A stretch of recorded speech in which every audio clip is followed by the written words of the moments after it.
샬롬, 이동춘 목사입니다. 오늘도 여러분의 삶이 주님의 평안으로 가득하시길 기원하며 하나님의 말씀을 나누겠습니다. 오늘 주시는 말씀은 요한복음 12장 20절로부터 36절의 말씀입니다. 이 말씀 중에 24절로부터 26절을 읽겠습니다. 내가 진실로 진실로 너희에게 이르노니 한 알의 밀이 땅에 떨어져 죽지 아니하면 한 알 그대로 있고 죽으면 많은 열매를 맺느니라. 자기의 생명을 사랑하는 자는 잃어버릴 것이요 이 세상에서 자기의 생명을 미워하는 자는 영생하도록 보존하리라. 사람이 나를 섬기려면 나를 따르라. 나 있는 곳에 나를 섬기는 자도 거기 있으리니 사람이 나를 섬기면 내 아버지께서 그를 귀히 여기시리라. 아멘. 요한복음 12장 20절로부터 36절 말씀을 본문으로 한 알의 밀알이 되는 삶이라는 제목으로 말씀을 나누도록 하겠습니다. 바리새인들과 대제사장들은 예수님을 부정적으로 적대적으로 대했습니다. 그러나 대부분의 유대인들은 예수님을 긍정적이고 호감 있게 대했습니다. 외국 사람들까지도 예수님에 대해 호감을 가졌습니다. 20절과 21절이 그것을 증명하고 있습니다.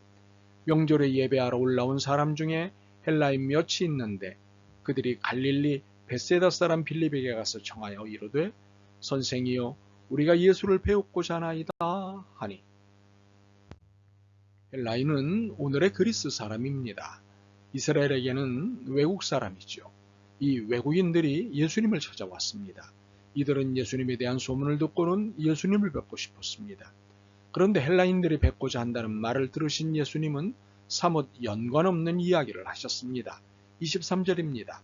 예수께서 대답하여 이르시되 인자가 영광을 얻을 때가 왔도다. 혹시 헬라인들이 뵙고자 한 것이 영광이라는 말씀이셨을까요? 이야호, 드디어 내 소문이 외국에까지 퍼졌구나. 그래서 이 상황을 영광이라고 하신 것일까요? 아닙니다. 헬라인들이 찾아온 상황과 시간이 예수님이 영광을 받으실 시간과 절묘하게 맞아 떨어진 것뿐입니다. 때는 이미 정해져 있는 것이고 이때에 맞춰 모든 징후들이 나타난 것뿐입니다. 역사는 크로노스처럼 보이지만 카이로스에 의해 결정되기 때문입니다. 크로노스는 물 흘러가듯 자연스럽게 흘러가는 시간입니다. 카이로스는 기회와 때가 있다는 뜻으로 하나님과 관계 속에 나타나는 의미 있는 특정 시간입니다. 예수님이 말씀하신 때는 카이로스의 시간입니다. 그러므로 카이로스라는 때가 우리의 관심사이긴 하지만 우리가 정할 수 있는 시간이 아닙니다. 이때는 철저하게 하나님의 시간입니다. 결코 인간의 시간이 아닙니다. 인간이 만들 수 있는 시간이 아닙니다. 그러므로 인간인 우리가 할 수 있는 것은 하나님의 때에 순종하는 것뿐입니다. 예수님이 말씀하신 영광의 때란 바로 이런 의미입니다.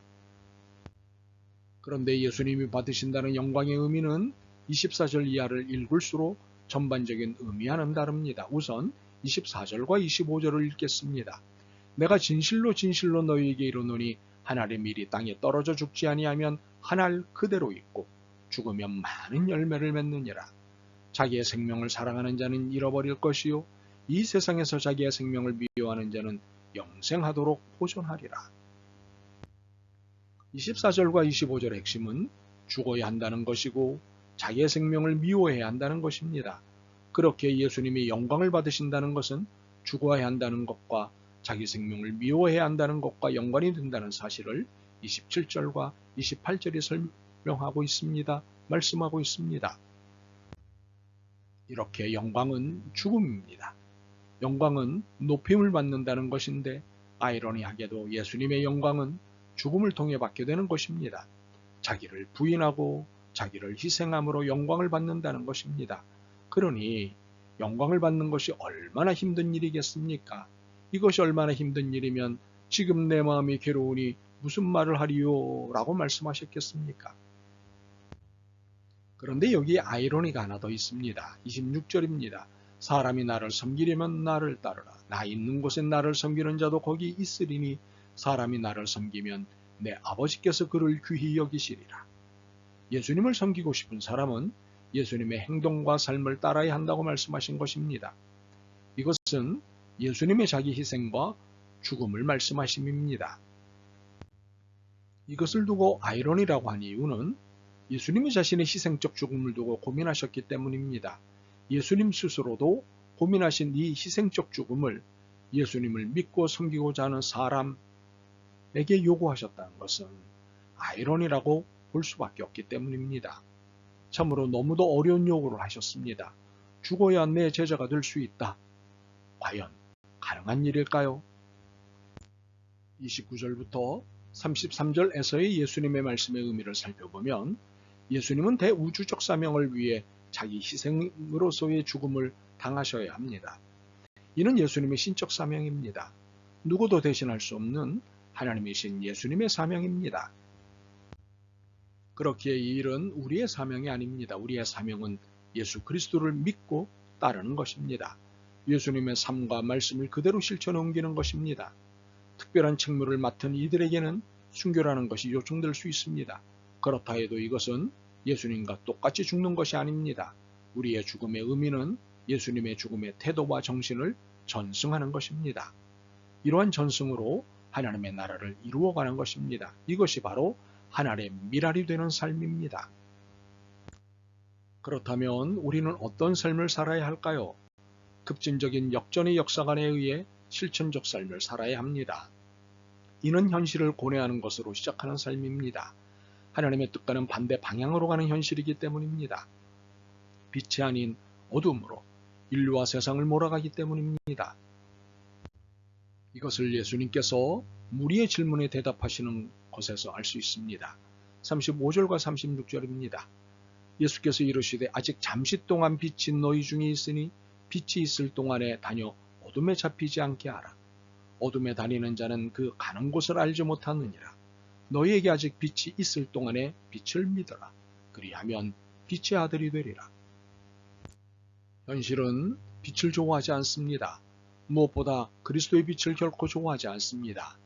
라이널드 니보의 표현을 빌리자면 현실은 어둠의 자식들이기 때문입니다. 이처럼 어둠의 자식들이 지배하는 세상에서 역전의 삶을 사는 것이 그리스도인의 미랄의 사명입니다. 현실적 어려움을 이유로 삼아 미랄의 삶이 힘들다고 변명할 수는 있습니다. 그러나 사명을 피할 수는 없습니다.